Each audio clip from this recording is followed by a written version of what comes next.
How do you say troublemaker in Igbo language? Okwu na ụka.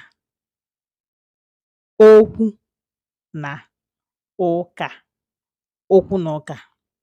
She is a troublemaker. Ọ bụ onye okwu na ụka. Ọ bụ onye okwu na ụka. You are a troublemaker.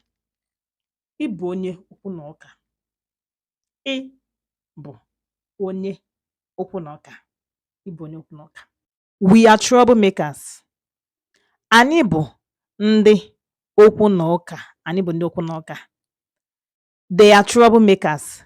Ha bụ ndị okwu na ụka. Ha bụ ndị okwu na ụka.